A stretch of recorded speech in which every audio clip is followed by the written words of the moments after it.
Con Jacaranda Correa. Jacaranda, buenas tardes. Hola, mi querido Julio, qué bonito estudio, Pues estrenando, muy no, bien. hombre, es que aquí nos invita Arturo Santillán, que es el estudio de él, donde nos recibe cuando ando aquí por la Ciudad de México, pero pues sí, muy bonito, así es. Qué Ya te bueno. queremos acá de planta, mi querido Julio, ya, no te regreses más, ¿cómo ves? Adiós, Guadalajara, me quedo de Chilango. No, hombre, imagínate, allá está Gelitos que me zumbas y me quedo por acá. En ¿Verdad? fin, pues Ay, sí, pues, oye, Julio, cuánta información. Yo la verdad no sí. sabía ni por dónde empezar porque hay un montón de cosas interesantísimas, pero bueno, pues más bien hay que hablar de lo que aquí hemos comentado ya desde hace varias semanas, ¿no? Días sobre el tema de la paridad de género. Y pues se cumplió lo que dijimos aquí, ¿te acuerdas? ¿No? Que era muy Sí, probable que el criterio de paridad de género iba a aplicar sobre todo en la Ciudad de México, que estaba tan caliente y pues, eh, pues tan movida, ¿no? Por la candidatura de Omar Harfuch. Y bueno, pues sí, fue utilizado este criterio de paridad que déjame decirte, mi querido Julio, yo vi una cantidad de argumentos, bueno, si a eso se le puede llamar argumentos, más bien ahí, ideas lanzadas con un gran desconocimiento de lo que es la paridad de género, argumentos, ideas machistas, misóginas, o sea, con mucha violencia, mi querido Julio, y eso la verdad es preocupante. Y creo que hay que decirlo, subrayarlo una y mil veces y así ponerle en rojo, que la paridad de género, Julio, no es una caridad de género, o sea, es un principio constitucional, o sea, está estipulado en una ley que logró construirse gracias al consenso prácticamente de todos los partidos políticos, ¿no? Así es que yo no sé por qué ahora quieren cambiar la narrativa. Fue una ley que de alguna manera resumió todo lo que se había venido peleando durante varios años sobre el tema de paridad de género en la vida pública y que terminó por construir esto que se llama paridad en todo, una serie de modificaciones constitucionales aprobadas en el 2019. Y básicamente, Julio, lo que intentan ser estas, algunos llaman cuotas de género o criterio de paridad, pues es producir un cambio cultural para evitar el predominio masculino en la esfera pública, ¿no? Ahora, lograr esto sí tiene que ver con acciones afirmativas, sustantivas, como estos criterios, ¿no? Para tratar de darle una vuelta al timón y lograr este cambio, pero eso requiere un cambio de mentalidad también, de actitud, tanto en la ciudadanía como en las instituciones y en unos periodistas, Julio, que de verdad dan pena ajena. O sea, hoy estaba leyendo por ahí una columna, bueno, han sido varios, ¿no?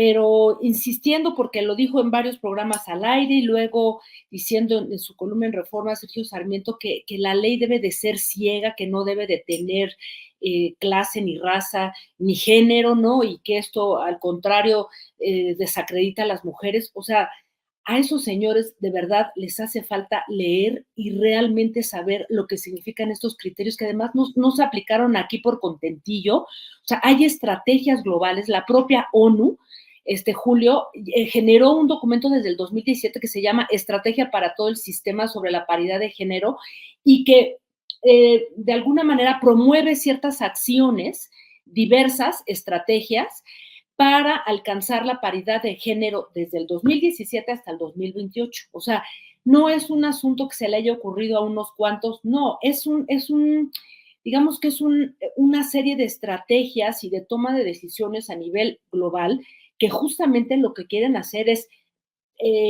cerrar, ¿no? La brecha de desigualdad, o sea, toda esa desigualdad entre hombres y mujeres en la esfera pública.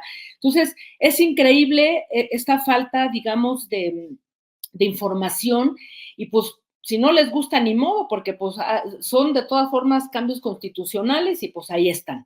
Pero bueno, dicho esto, Julio, yo creo que una vez planteado esto, me parece que sí es muy importante porque aquí es en donde viene un poco toda esta confusión y este manejo o manoseo del concepto de paridad de género, porque lo voy a decir, Julio, a ver cómo me va, a ver cómo nos va, pero creo y confío en una audiencia como la que tenemos, Julio, que es una audiencia crítica y que igual que los que colaboramos aquí contigo, Julio, pues lo que queremos es realmente que se logre una transformación y un cambio en este país. Entonces, sí debo de decir, Julio, que el manejo que dio Morena en el anuncio de este proceso que llevó con las encuestas, luego aplazando la fecha y luego la forma en cómo se fue anunciando, fue más que un desacierto, Julio, fue terrible, ¿no? Creo que no lo hicieron bien porque el día, digamos que del anuncio, cuando se fueron dando por horas, además un proceso larguísimo, innecesario, confundieron a mucha gente con ese papel, cuadro sinóptico, o sea, esto que era como el resultado de las encuestas, en donde obviamente cuando ponías a los punteros y a las mujeres, terminaron exponiéndolas y poniéndolas, ¿cómo decirlo? Totalmente expuestas a estos opositores y a toda esta prensa corporativa que de alguna manera había apoyado en este caso, a Omar Harfuch en el caso de la Ciudad de México. Creo que se debió de haber explicado con mucho más claridad el criterio de paridad y por qué las mujeres que estaban en segundo lugar eran más competitivas, no era que estuvieran en desventaja, pero eso nunca se explicó, Julio, y fue un proceso terrible. El otro, mi querido Julio, que esto también forma parte de toda esta confusión y de este proceso totalmente equivocado o erróneo desde mi punto de vista, y por ahí ya lo he leído en varias columnas, incluso tú también lo estuviste comentando ahí con el colega Arturo Cano en toda esta emisión que tuvieron los fines de semana, es haber utilizado el criterio de paridad de género como una decisión política para dar una salida a una candidatura que en el caso de la Ciudad de México, Omar Harfuch había creado todo un descontento, no solamente al interior de Morena, sino con gente que se asume, o como yo, como tú, que nos asumimos personas de izquierdas, y creo que ahí lo que se cuestionó es que al darse esa información por parte de Morena, en realidad quien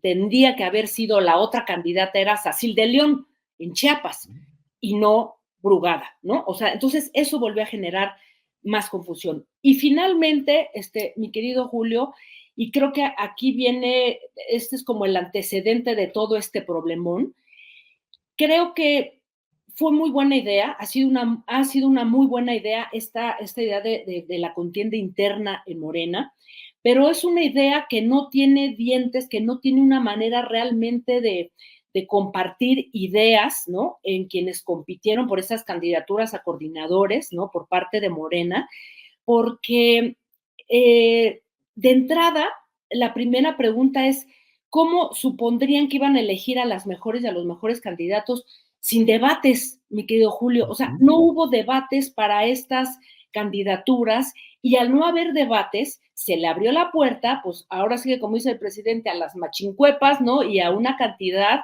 de pues movimiento de recursos públicos, porque lo vimos, o sea, de dónde salieron espectaculares, papeletas, pósters, toda la ciudad estaba llena de propaganda, ¿no? Entonces, le abrió la puerta a no haber debates, a que hubiera una serie de manejo de recursos de manera opaca, y lo peor, mi querido Julio, se le abrió la puerta al dinero poco transparente y a los medios corporativos. Una mancuerna peligrosísima que ya lo vimos los resultados cuando ganó Peña Nieto. Entonces, lo que en realidad triunfó, pues fue un candidato mediático, porque lo dijimos todo el tiempo, había entrevistas de Omar Harfuch todo el tiempo. Y es terrible porque esto no se ha explicado, Julio, y lo dijo el propio Gatell, que a él habían dicho que esas entrevistas se cobraban y decía que era un dineral, ¿no?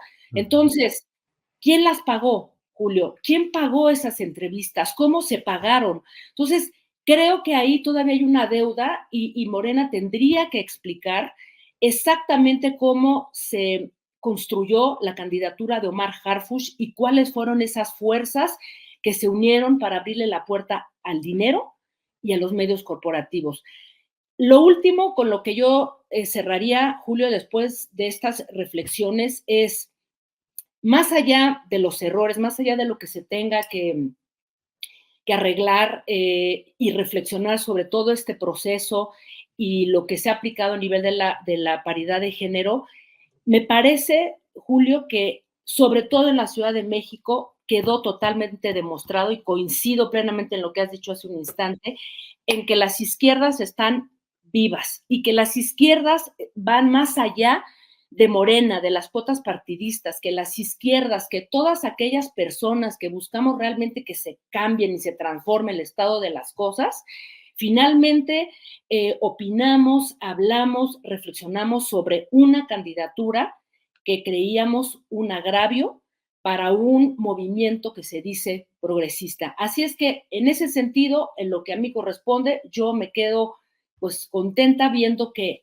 hubo una gran discusión muy abierta, muy frontal, y se demostró que las izquierdas en esta ciudad, más allá de todo este dicho que de la clase media y quién sabe qué tanta cosa, las izquierdas en esa ciudad son muy fuertes, son muy sólidas y tienen argumentos para seguir insistiendo a Morena y a ahora Claudia Sheinbaum, que es la candidata a presidenta, que tiene que haber congruencia en todas las postulaciones, en todas las candidaturas.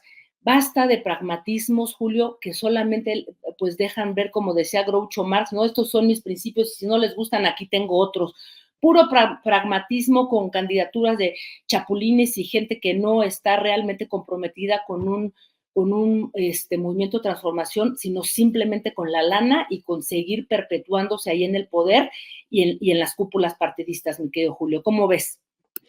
Celebro mucho que hayas hecho este análisis que es absolutamente congruente con tu forma de pensar y con tus permanentes exposiciones muy inteligentes y muy precisas y muy adecuadas, de veras, porque creo que develas y expones muy bien todo lo que ha sido esta cobardía política que se dio en ciertos segmentos de Morena y de su estructura de élite que no fueron capaces de defender, sostener la nobleza del propósito de la paridad de género, sino que lo usaron como un instrumento para acomodos facciosos, grupales, para arreglos de vulgarización política que le han causado daño a un proceso que es de las izquierdas, que es el de la inclusión y es el de la mayor participación de las mujeres en los espacios electorales. No se manejó adecuadamente y eso ha lastimado la candidatura legítima, válida y, creo yo, hasta necesaria en las condiciones actuales de Clara Brugada. En Jalisco hubo otro proceso similar en el cual pareciera que se privilegió que al quien tuvo el mayor número de votos, que fue de apoyo en las encuestas, que fue Carlos Lomelí, pues prefirió irse a la segura por el Senado y en un escenario que no se ha analizado suficientemente porque a veces hay un rechazo a las personas y no a las ideas. Antonio Pérez, el padre de Checo Pérez, dijo que el malamente llamado Niño Verde, Jorge Emilio González, entró a hablar con ellos, con los precandidatos y los dirigentes de los partidos en Jalisco, a decirles horas antes de que se revelaran las encuestas de que era Claudia Delgadillo, que el Partido Verde se iba a encargar de muchas cosas, que ellos iban a manejar todo esto. Entonces, en Chiapas, donde efectivamente se acomodó otro regalo al Partido Verde y a Manuel Velasco con Eduardo Ramírez, pero también dañando el proceso de la paridad de género. Y Guanajuato, donde igualmente se pone a una mujer pues casi para perder. Es decir, qué bueno que lo dices, estoy en lo mismo. Dijiste, a ver cómo nos va, pues como nos vaya, porque hay que decir las cosas a caramba.